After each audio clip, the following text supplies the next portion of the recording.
Haqiqiy sifatli batut qanday bo'lishi kerak? Bozorda ko'payib ketgan yupqa materiallar, sifatsiz tikilgan choklar, ekonom qilingan materiallar, ularga aldanib qolmang. Batut tanlashda nimalarga e'tibor berish kerak? Assalomu alaykum hurmatli kuzatuvchilar. Kunlar qizib boshlaganidan asosiy bizneslardan biri batut biznesiga ko'proq qiziqishadi. Bu batut har joyda hozir ko'payib bormoqda, lekin haqiqiy sifatli batutni ajratib olish uchun uni yaxshi joydan va joydan olishni bilish kerakdir. Mana bu 5 ga 8 razmerli batutimiz asosan bola sig'imi 20 ta ketadi, zavodskiy o'ramlari mavjud. Va batutimiz maxsus logotiplarda o'zini ishlatish xususiyatlari, ya'ni necha yoshdan boshlab bolalar sig'imi va og'irligi. Asosiy batutlarimizni sifatiga nima e'tibor berish kerak desangiz agar, mana shu tikilish choklariga e'tibor berishimiz kerak. Bu tikilish choklari agar mustahkam tikilmagan yoki bo'lmasa maxsus qalin materiallardan tashkil topilmasa agar, bu batutlarimizni misol sezoni juda ham qisqa bo'ladi. Ya'ni bir sezon, 1,5 sezonga bormay qoladi. Bizga ko'p savol berishadi. Aka, sizni batutingiz misol bir sezonga borib, o'sha qiyshayib qolishi, bir tomonga og'ib qolishi mumkinmi degan savollar ko'p bo'ladi. Unaqa batutlar o'zi haqiqatan ham bir sezonlik bo'ladi. Bizning batutlarimiz esa aslida unaqa emas. Sababi bularning tikilish choklari, qalinligi, materialning pishiqligi va mustahkamligi bilan va shamolda esa hozir uchib boryapti. Mana Xorazmlarda ko'rsatildi. O'shanday holatdagi batutlardan emasligi uchun ham buni yon atroflariga maxsus o'zini ilmaklari, ya'ni qoziq uchun ilmaklarining mavjudligi. Biz batutlarimizni sifatiga birinchi o'ringa ahamiyat berganimiz buning materiali hisoblanadi. Materiali va ranglari uchib ketmasligi, yorqinligi bilan yanada boshqa batutlardan tez ajratib olishingiz mumkin.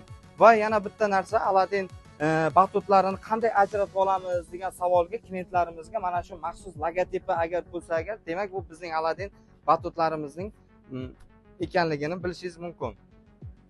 Va bu 5 ga 8 razmerli batutimizni eni 5 metr, uzunligi 8 metr, balandligi esa 5 metr bo'ladi. 20 ta bola bir vaqtda o'ziga ketadi. Ya'ni bu kuniga 4-5 soat ishlagan taqdirda ham kuniga 200 ming, 300 ming so'm batut egasiga foyda keltira oladi. Agar siz ko'proq va lokatsiyani to'g'ri tanlay oladigan bo'lsangiz agar, bu batutimizdan yanada ko'proq topishingiz mumkin bo'ladi. Bu 5 ga 8 razmerli batutimizni o'sha tepa qismlari, asosan chiqish joylari keling ko'rsatamiz. Mana mustahkamligi, mana bu ilmaklarining tortganda ham baqvatligi, tepa qismlarida o'zini material ishlatilganligi, hech qanday bu tez issiqda yirtilib ketadigan setkadan emasligi yana bir marta e'tibor berish kerak. Va bizning 5 ga 8 razmerli batutlarimizda mana shunaqa o'yinchoqlari ko'pligi bilan va mana bunaqa mustahkam osilgichlari bilan ham bolalarni yana qiziqtiradi. Bizda shunaqa yana bir xizmat borki, bu batutlarimizni har bir razmeri, uy uchun, bog'cha va biznes uchun bo'ladigan batutlarimizni har birini o'zini 4 ta, 5 ta ko'rinishda har xil qilib bera olamiz. Bu esa yanada batutni oladigan klientlarimiz uchun qulaylik yaratiladi.